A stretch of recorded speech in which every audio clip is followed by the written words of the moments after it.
Hello guys, നമുക്കൊരു കിടുക്കാച്ചി ഒട്ടക ഫ്രൈ ഉണ്ടാക്കിയാലോ? സംഭവം കൈമ കിട്ടിയിട്ടുണ്ട്. കാണാൻ ബീഫ് പോലെ തന്നെ. ഉപ്പും മുളകും മഞ്ഞളും മല്ലിപ്പൊടിയും മാത്രം ഇട്ട് വേവിക്കാൻ വെച്ച് കുറച്ച് തേങ്ങ എടുത്ത് വറുത്ത് ഒന്ന് മൂത്ത് വന്നപ്പം കുറച്ച് മുളക് പൊടി, കുറച്ച് മല്ലിപ്പൊടി, ഇതുപോലെ ആയാൽ കോരി മാറ്റി വെക്കുക.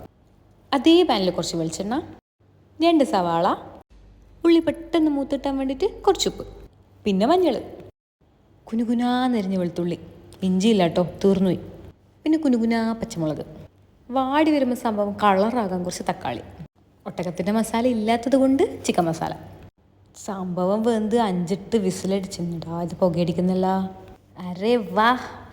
പിന്നെ നമ്മൾ നേരത്തെ മൂപ്പിച്ച് വെച്ച തേങ്ങ വെട്ടിത്തിളക്കുന്ന കണ്ടാ.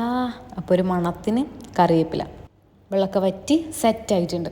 സംഭവം വറ്റി വന്നിട്ട് കാണാൻ അടിപൊളിയായിട്ടുണ്ട് കേട്ടോ. ബീഫ് ഫ്രൈ പോലെ തന്നെ. അപ്പം എൻ്റെ വേർത്തിട്ട് നോക്കി. അപ്പം എൻ്റെ ഒട്ടക ഇറച്ചി ഇവിടെ റെഡിയാണ്. ഒട്ടക ഫ്രൈ റെഡിയാണ്. പൂക്കരിക്ക് ടേസ്റ്റ് ചെയ്യാൻ കൊടുക്കുമെന്ന്. ബാക്കി ടേസ്റ്റ് ഉണ്ടോ ഇല്ലയോ എന്ന് പൂക്കരി പറയും. ഒട്ടക ഫ്രൈ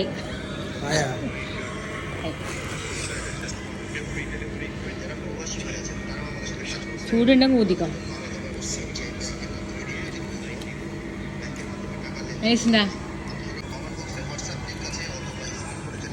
ചേട്ടാ എൻ്റെ ക്യാമല്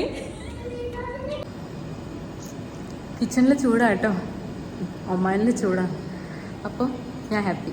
നമ്മൾ ഭക്ഷണം ഒരാൾക്ക് കൊടുത്താൽ അവരെ തിരിച്ച് അത് കഴിച്ചിട്ട് അവരുടെ റെസ്പോൺസ് എങ്ങനെയാണ്, അതിലാണ് നമ്മുടെ വിജയം. അപ്പം ഞാൻ ഹാപ്പിയാണ്. അപ്പം എൻ്റെ ചാനൽ ഇഷ്ടമായെങ്കിൽ സബ്സ്ക്രൈബ് ചെയ്യാം, സപ്പോർട്ട് ചെയ്യാം.